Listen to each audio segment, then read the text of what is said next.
If we look at a subset of smokers who are otherwise unable or unwilling to quit, they're going to continue to smoke that pack of cigarettes. Half of them will die prematurely later in life from that decision.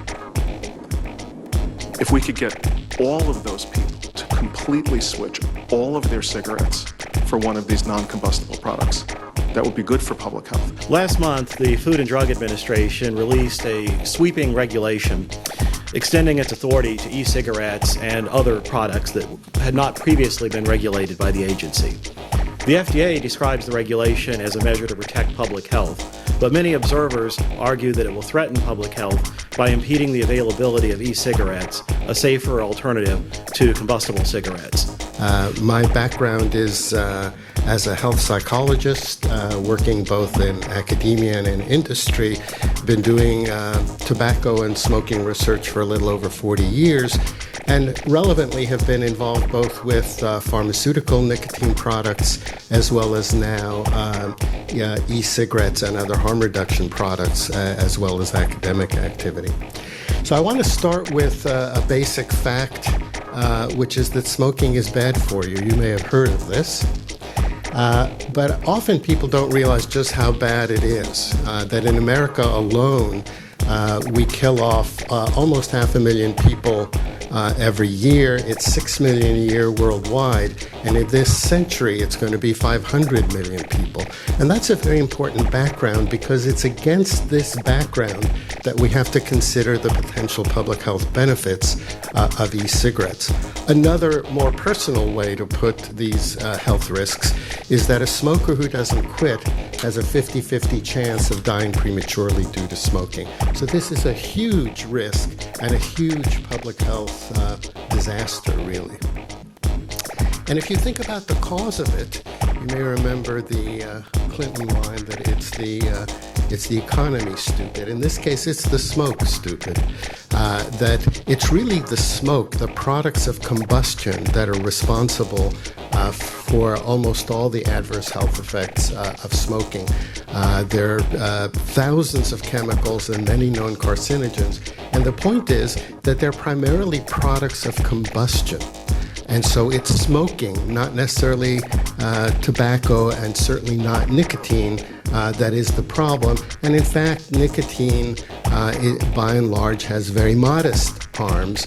And back in the 70s, when I was starting out in this field, Michael Russell, a leading researcher in the UK, put it very compellingly, that people smoke for nicotine but die because of the tar and the smoke.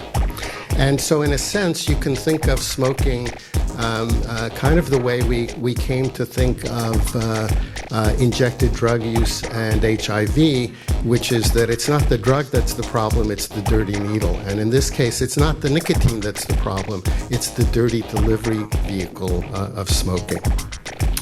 So what does the science tell us about e-cigarettes? The Royal College of Physicians in the UK recently issued a report in which they make the point that the risk attributable to e-cigarettes is probably very small and way smaller than the risk of smoking.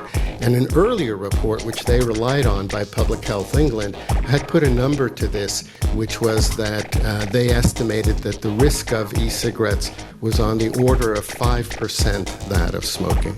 So you have this huge risk I've described to you, and presumably a huge reduction in that risk if people could switch from smoking to these products. So what does the American public actually hear about the risk of e-cigarettes? Unfortunately, what they hear is mostly misinformation. E-cigarettes are no safer than smoking. E-cigarettes, I love this one, 1 million times more harmful than air in Hong Kong. And on and on and on. So the public is being misinformed about the risks of e-cigarettes, and not only by the press and by marginal scientists, but we're hearing messages like this come from the Centers for Disease Control, for example. There's another thread of alarm that people are getting, which is about things like, oh, they blow up in your face, They can cause fires. Now, there are actual cases. They're very rare. They reflect very poor manufacturing practices. And again, if you hold it up against the risk of fires due to smoking, this is absolutely tiny.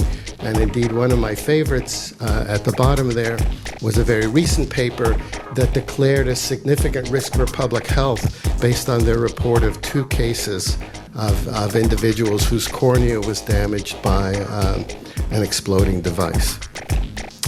Not surprisingly, the public's belief that e-cigarettes are safer has been declining because instead of giving them accurate information, we're simply generating a lot of alarm.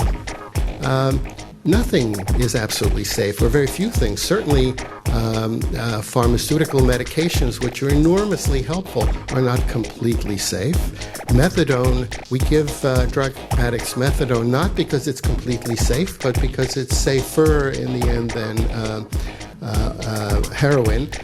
Bicycling is not safe, even if you wear a helmet, which is a harm reduction device, or driving. So the issue isn't that this should be absolutely safe, but that it's way safer than smoking. If we look at a subset of smokers who are otherwise unable or unwilling to quit, they're going to continue to smoke that pack of cigarettes. Half of them will die prematurely later in life from that decision. If we could get all of those people to completely switch all of their cigarettes for one of these non-combustible products, that would be good for public health.